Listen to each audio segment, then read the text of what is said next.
GO number 3 అనేటటువంటిది మేము కన్నటువంటి బిడ్డ. ఎందుకు ఆ మాట చెప్తున్నానంటే ఇక్కడ అందరికీ తెలుసు, మేము గొప్ప పోరాటం చేయడం జరిగింది. ఇక్కడ మా ఉద్యమాల ఫలితంగానే జీవో నెంబర్ 225/86 వచ్చింది. జీవో 1986లో రావడం జరిగింది. స్వయాన నేను కొంతమంది మిత్రులు డాక్టర్ నందమూరి తారక రామ గారితో కలవడం జరిగింది. రామారావు గారు ప్రక్కనే డాక్టర్ శంకరన్ గారు కూడా ఉన్నారు. మేము ఇక్కడ 86 ఆగస్టు 26వ తారీఖున ఆదివాసులు అందరూ చదువుకున్నటువంటి వారందరూ కూడా organization of protective for Girijan rights అనేటటువంటి ఆర్గనైజేషన్తో మేమందరూ కూడా కోచీలు కట్టుకొని ఒక పెద్ద ప్రదర్శన చేయడం జరిగింది. ఇక్కడ ప్రదర్శన చేసినప్పుడు ఇంటెలిజెన్స్ రిపోర్ట్స్ ఇవన్నీ కూడా అప్పటి ముఖ్యమంత్రి ఎన్టీ రామారావు గారి దగ్గరికి వెళ్ళినప్పుడు వాళ్ళు మాకు ఆహ్వానించారు. అక్కడ ఆహ్వానించినప్పుడు మేము వెళ్ళాము. వెళ్ళినప్పుడు శంకరన్ గారితో అన్నారు, బ్రదర్ వీరికి ఏం అవకాశం ఉంటుంది మీరు చూడండి అని చెప్పినప్పుడు వీరికి కాన్స్టిట్యూషన్ 5th షెడ్యూల్ ప్రావిజన్ ప్రకారంగా ఏజెన్సీ ప్రాంతంలో 100% ఉద్యోగాలు ఇవ్వవచ్చని డాక్టర్ శంకరన్ గారు ఎన్టీఆర్ గారికి సజెస్ట్ చేయడం జరిగింది. అంటే జీవో నెంబర్ 3 మా బిడ్డ అని ఎందుకు అంటున్నానంటే మేము పోరాటం చేసి మా ప్రసవ వేదనతో వీటిని సాధించుకున్నాం. అందుకనే మా బిడ్డ అని నేను చెప్పడం జరిగింది. అంతేకాకుండా శ్రీకాకుళం రైతాంగ పోరాటం, తెలంగాణ రైతాంగ పోరాటం వీటన్నిటి ఫలితంగా ఇది వచ్చింది. సరే, వీటన్నిటి కోసం ఇప్పుడు జీవో నెంబర్ 3ని రద్దు చేశారు. శ్రీనాథరావు గారు చాలా విషయాలు చెప్పారు. నేను ఇక్కడ అనేటటువంటిది ఏంటంటే రాజ్యాంగం 5వ షెడ్యూలు 6వ షెడ్యూలు అది రాజ్యాంగంలో ఒక రాజ్యాంగం. మేధావులందరూ కూడా గ్రహించాలి, రాజ్యాంగంలో ఒక రాజ్యాంగం. భారత రాజ్యాంగంలో అది రాజ్యాంగం కాదు. 5th and 6th షెడ్యూల్ అనేటటువంటిది ఒక ప్రత్యేకమైనటువంటి రాజ్యాంగం. అది పాలకులు అది గ్రహించకపోతే నష్టపోతారు. ఇండియన్ సిఆర్పిసిలో కానీ ఇండియన్ సివిల్ ప్రొసీజర్ కోడ్లో కానీ ఆ చట్టాన్ని చెప్తుంది, the dates are not applicable to schedule area అని ఆ చట్టంలో ఫస్ట్లోనే ఉంటుంది. ఈరోజు మనం అనుకుంటున్నాము ప్రభుత్వ జీవోలు, ఈ జీవోలు ఏది కూడా పనికిరాదని. ఇక్కడ జనరల్ జీవోస్ ఇక్కడ ఇంప్లిమెంట్ చేయడానికి వీల్లేదు. ఇక్కడ ప్రత్యేకమైనటువంటి జీవోలు, ప్రత్యేకమైనటువంటి చట్టాలు ఉన్నాయి, వాటిని మాత్రమే ఇక్కడ అమలు చేయాలి. ఇంద్రసానిక్యతలు అదెందుకు ఇక్కడ, అది అవసరం లేదు. ఇక్కడ 5th షెడ్యూల్ అనేటటువంటిది ఆదివాసుల కోసమని ప్రత్యేకంగా ఏర్పాటు చేయబడినటువంటిది.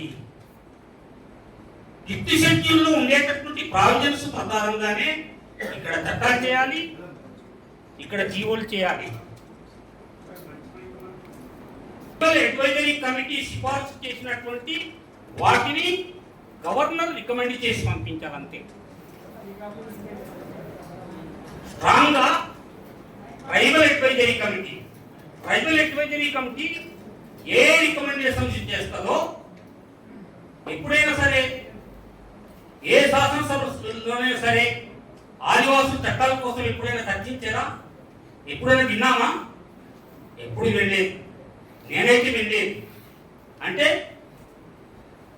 ఆదివాసుల కోసం చర్చించవలసినటువంటిది ఎక్కడ ట్రైబల్ అడ్వైజరీ కమిటీలో మాత్రమే చర్చించాలి.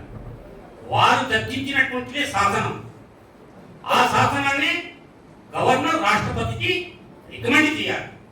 అవి వీరు చేయకుండా కాలక్షేపం చేస్తున్నారు. జీవో నెంబర్ 3 సుప్రీంకోర్టు రద్దు చేసిన తర్వాత ఆంధ్రప్రదేశ్ నుంచి మొట్టమొదటిసారిగా రెవెన్యూ పిటిషన్ వేసినటువంటిది నేనే. దండకారణ్య నివేశన సుప్రీంకోర్టులో వాదించాలంటే ఎవరు వాదించాలండి? మేము వాదించుకోగలమా? మేము పోరాటం చేసుకోగలమా? మా జీవన విధానం ఏంటండి? పూట గడవదు మాకు. ఎవరు వాదించాలండి? ఎవరండి? సుప్రీంకోర్టు నుంచి విదేశాల నుంచి వచ్చేటటువంటి లాయర్స్ వాదించాలి. అలాంటి వారిని ప్రభుత్వం అపాయింట్ చేసుకోవాలి. ఆదివాసుల తరఫున కోట్లాది మంది ఆదివాసుల యొక్క జీవితాలు ముగిపాలవుతుంటే ఒక సరైనటువంటి న్యాయవాదిని సుప్రీంకోర్టులో నియమించకపోవడం వల్లనే ఈ దృష్టి జరిగింది. కనుక ఇంకొక విషయాన్ని కూడా నేను చెప్తున్నాను. జీవో నెంబర్ 3ని ప్రభుత్వం పునరుద్ధరించకపోతే భవిష్యత్తులో వేర్పాటువాద ఉద్యమాలకు పోయి దారి తీస్తుందని నేను హెచ్చరిస్తున్నాను. మాకు అవసరం లేదు ఈ ప్రభుత్వాలతో. మేము ఒక దేశాన్ని ప్రకటించుకుంటాం. అపారమైనటువంటి ఖనిజ సంపద ఉన్నది ఇక్కడ. Brother, I am objecting you. ఏంటంటే మనము ఏదో ఆదివాసీ ప్రాంతం అనేటటువంటిది చాలా సున్నితమైనటువంటిది. ఈ సున్నితమైనటువంటి ప్రాంతంలో ఇప్పటికే మనం చూస్తున్నాము, లక్ష మంది పారామిలిటరీ దళాలు మధ్య భారతదేశంలో వచ్చి ఏం జరుగుతుందో మనం చూస్తున్నాం. ఈ జీవో నెంబర్ 3 లాంటిది రద్దయిపోతే ఈ ఆదివాసీ ప్రాంతం అగ్నిగుండంగా మారిపోతుంది. కనుక దయచేసి అనేక అంశాలు రాజ్యాంగపరమైనటువంటి అప్పన్నరసయ్య గారు, రామారావు గారు చెప్పారు కనుక వాటి జోలికి వెళ్ళటం లేదు. ఇప్పటి వరకు 62 చట్టాలు ఉన్నాయండి ఆదివాసుల కొరకు. ఏ ఒక్కటి కూడా అమలు చేయటం లేదు. 62 చట్టాలు. అవి నా దగ్గర ఉంది, కాపీ మీకు నేను అందిస్తాను. తర్వాత సమతా వర్సెస్ గవర్నమెంట్ ఆఫ్ ఆంధ్రప్రదేశ్ కేసులో government nothing but non tribal అనేటటువంటిది ఇచ్చింది. 1997లో అనుకుంటా సబ్జెక్ట్ 97 కదండి. సమతా వర్సెస్ గవర్నమెంట్ ఆంధ్రప్రదేశ్ లో government nothing but non tribal అంటే ఇక్కడ గవర్నమెంట్ కూడా ఇక్కడ రూల్ చేయడానికి వీలు లేదు. ఏమి హక్కు? అత్యున్నతమైనటువంటి భారతదేశంలో అత్యున్నతమైన న్యాయస్థానమే ఇచ్చినప్పుడు మరి ఎలా గవర్నమెంట్ ఇక్కడ రూల్ చేస్తుంది? గవర్నమెంట్ ఎలా ఇక్కడ జీవోలు ఇస్తుంది?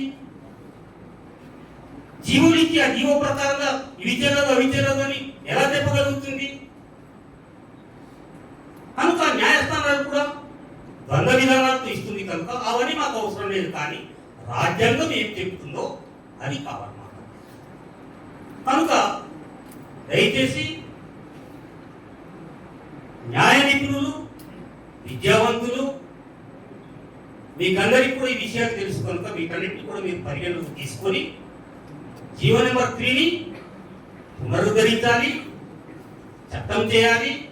చట్టం చేసి ఆదివాసులకి 100% అన్ని ఒక్క ఉపాధ్యాయ పోస్టులే కాకుండా అన్ని పోస్టులు కూడా అన్ని ఉద్యోగాలు 26 శాఖల్లో పనిచేస్తున్నటువంటి ఉద్యోగాలన్నీ కూడా ఆదివాసులకే 29 శాఖల్లో ఉన్నటువంటి ఉద్యోగాలన్నీ కూడా ఆదివాసులకు ఇచ్చేటట్టుగా చేయాలి. తర్వాత ప్రస్తుతం డిఎస్సి ఇచ్చారు. 26 జిల్లాలు ఉంటే 26 జిల్లాలు ఉంది.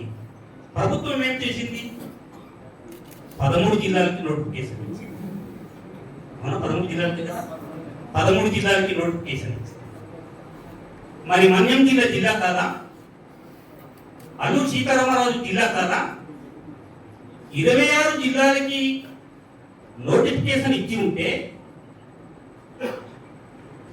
ఐటీడీఏ పరిధిలో ఉండేటటువంటి పోస్టులన్నీ కూడా ఇక్కడ ఆదివాసులకి వచ్చింది. కానీ 26 జిల్లాలు ఉంది, 13 జిల్లాలకు ఎందుకు ఇచ్చారు? ఏంటి సమస్య? 26 జిల్లాలకి ప్రభుత్వం నోటిఫికేషన్ ఇవ్వడానికి మాకైతే అర్థం కావడం లేదు. 26 జిల్లాలకి నోటిఫికేషన్ ఇచ్చింటే కొంత మేలు జరిగి ఉండేది, ఇక్కడ స్థానికులకు ఉద్యోగ పోస్టులు వచ్చి ఉండేది. అలా ఇవ్వనందువలన ఈ పోస్టులన్నీ కూడా మైదాన ప్రాంతంలో ఉన్నటువంటి జిల్లాలకి ఈ పోస్టులన్నీ వెళ్ళిపోవటం జరిగింది. కనుక ఇది కూడా సవరించి ఇచ్చినటువంటి నోటిఫికేషన్ని మోడిఫై చేస్తూ 26 జిల్లాలకి నోటిఫికేషన్ ఇస్తూ ఇక్కడ స్థానికంగా ఉండేటటువంటి అభ్యర్థుల చేత వాటిని చేస్తూనే జీవో నెంబర్ 3 మీద చట్టం చేయాలని ధన్యవాదాలు. థ్యాంక్ యూ వెరీ మచ్ అండి. Thank you. అలాగే